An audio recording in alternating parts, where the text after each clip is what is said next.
Za pripremu ovih divnih posnih šapa s arasima bit će nam potrebno jedan margarin sobne temperature, odnosno da bude ovako malo mekan.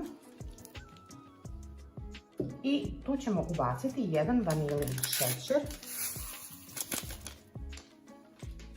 i dodat ćemo 10 kašika šećera kristal.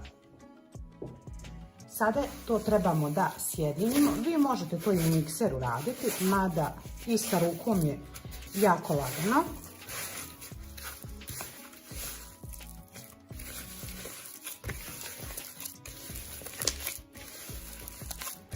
Već smo ovako divno sjedinili. Sada ćemo dodati ostale sastojke. Dodajemo pola praška za pecivo, 2,5 deca ulja, 1 decilitar vode, 100 g ljevenih oraha, imamo 1 kg brašna, to ćemo dodavati postepeno. U receptu uvijek stoji kilogram brašna, međutim, vi opet možete procijeniti sami po sebi. Svako zna kako bi šape trebale da izgledaju, njihova masa.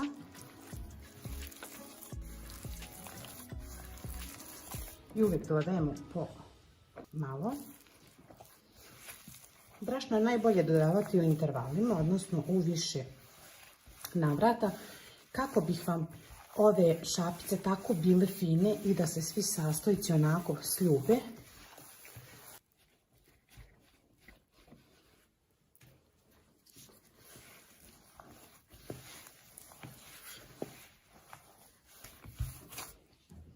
I sada dodajemo još preostalo brašno. I sve fino sjedinimo. Možete i sa 2 ruke, bit će vam brže.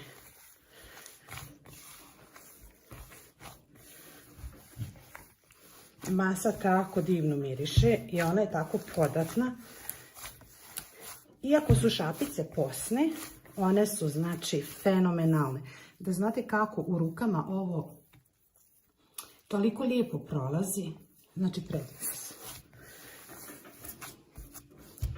Kada smo smjesu ovako fino izradili, ona treba da bude ovako, evo vidite, ona se tako da lijepo raditi, uopšte se ne lijepi za ruke.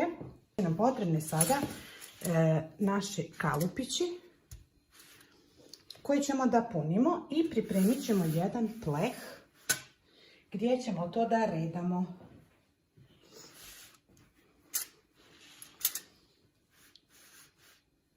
Ja sam pripremila pleh od peći crni, onaj veliki, a peć sam uključila na 200 stepeni da nam se grije.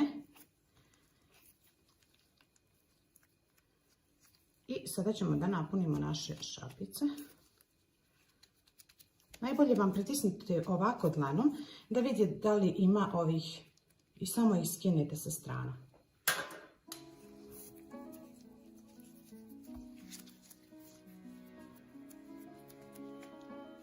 Ja svoje šapice ne mažem ni sa uljem, ni sa brašnom, margarinom, ni sa čim, zato što one imaju već dovoljno masnoće ovdje.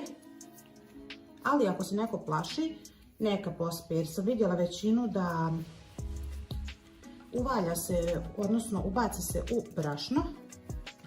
Međutim, kada se te šapice ispeku, brašno se vidi na njima, tako da mi ni to baš nije neko rješenje.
Kada smo ovako napunili sve naše šapice, ja sam iskoristila svo tijesto. Moglo mi je stati u ovu jednu tepsiju. Uglavnom zavisi kolike su vaše ove košarice, odnosno kalupi. Sve zavisi koje su dubljine i veličine. Sada ćemo šape da pečemo na 200 stepeni 10 do 15 minuta. Nemojte da vam previše preplanu. Šapice su pečene, sada ću ih ostaviti samo par minuta da se malo prohladnu, da ih možemo izvaditi. Kada su nam se malo šapice prohladile, sada ćemo da ih izvadimo iz kalupa. Vidite kako su one divne. I slagat ćemo ih na neki tanjirić. Pa ćemo ih po želji, odnosno ako volite, valjati u šećer u prahu. Ja ću to da uradim. Mi jednostavno tako volimo. Ali neko ne voli. Odnosno možete da uvaljate i u kristal šećer. I tako budu predivne. Samo što budu malo, što kaže, hrskavije pod zubima.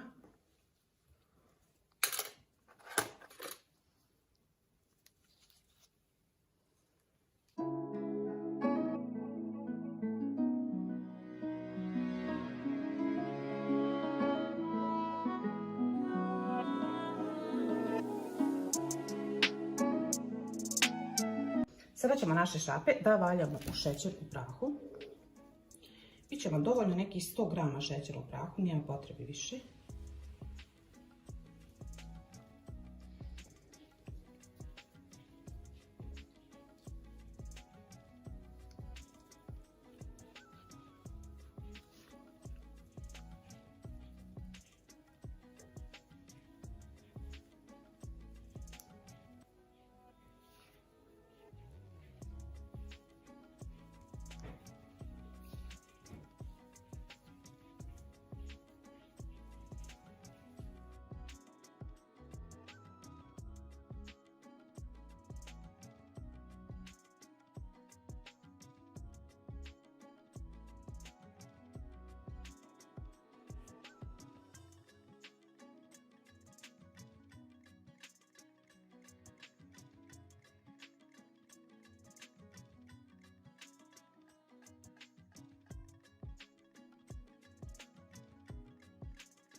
Evo, dragi moji, već smo pri kraju i ja sam ih sve uvaljala u šećer u prahu. Vi po želji, kao što sam rekla, možete i u kristal šećer, ne morate da ih valjate nikako ako to ne volite. Uglavnom, one su stvarno predivne. Posne su, idealne su, mogu da stoje više dana. Tako da nadam se da će vam se svidjeti recept. Ako vam se video sviđa, pretplatite se na moj kanal. A mi se vidimo u nekom novom videu.